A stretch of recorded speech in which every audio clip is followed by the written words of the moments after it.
Fish on Fridays. I'm Al McCauley, and today I want to talk to you a little bit about a group of 8 men who we remember together every year on October 19th, and they're called the Canadian Martyrs. Now, if you look at your liturgical calendar, they're probably not listed as Canadian Martyrs. What they're probably listed as is St. Isaac Jogues and companions. And so those 8 men, again, we celebrate every year on October 19th. They all were martyred for their faith between the years 1642 and 1646. In fact, they're considered the first Catholic martyrs in North America. Now, we don't have enough time to look into the lives of all 8 of these men, but I do want to focus on the one that gets the top billing, and that's Isaac Jogues.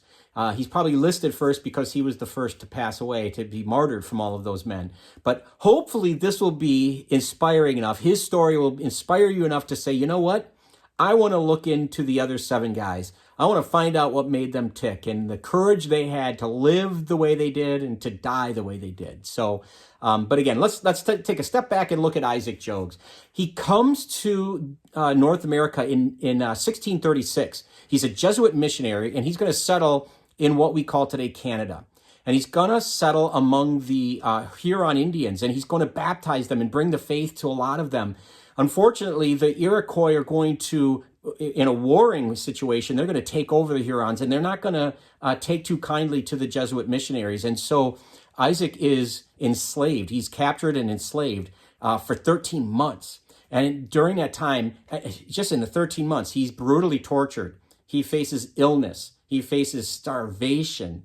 He's forced to watch as they kill other Christian converts, people he had a hand in bringing to the faith. He's forced to watch them be martyred for that faith.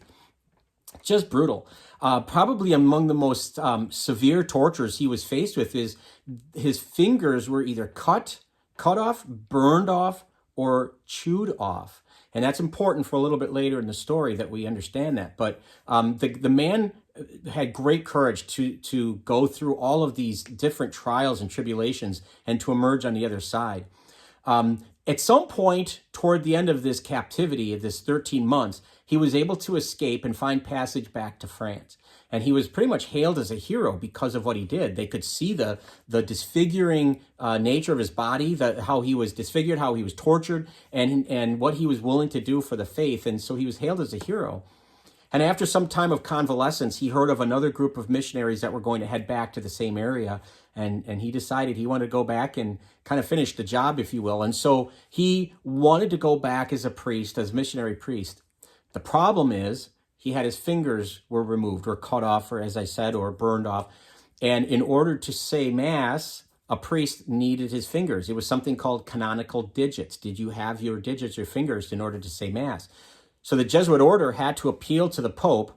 His name was Pope Urban VIII. He was the Pope at the time, for dispensation for Isaac Jogues to go back to North America so he could say Mass. And Pope Urban VIII, relatively quickly, knowing the story of Isaac Jogues, recognizing his holiness, recognizing that he basically was a martyr for the faith already, said, you know, absolutely. Who am I to keep this martyr of the faith away from the blood of Christ and sharing the blood of Christ? So he gave the dispensation, his blessing, and off Isaac went with these other missionaries back to where he was tortured and abused.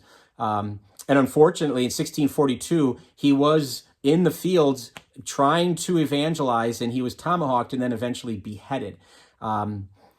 Collectively, these 8 men all showed courage, great courage in the face of danger, and they were all martyred for their faith, and they were collectively canonized in 1930. And again, we remember them every year on October 19th, and it makes me wonder, boy, do I have that kind of courage? Do I have the courage to live for my faith? Would I be willing to die for my faith? And even if you take a step back from that extreme situation, what trials and tribulations do I face in my life? Do I have the requisite amount of perseverance to see through those trials, to see that God's will never take me to where God's grace cannot hold me? Isaac Jogues is one of those examples of those men, of those people, of those great saints that we have, that really shows us how to be courageous in the face of trials. So something to think about, perhaps. But anyway, if that's Isaac Jogues. If you would like to share this content, that'd be great. We'd love it if you would subscribe to our YouTube channel, follow us on Facebook. But either way, please keep tuning in every Friday for Fish on Fridays. Until next time, please be good to each other, and God bless. And don't forget to do your homework. Look at the other 7 men, because they were equally courageous in their own right.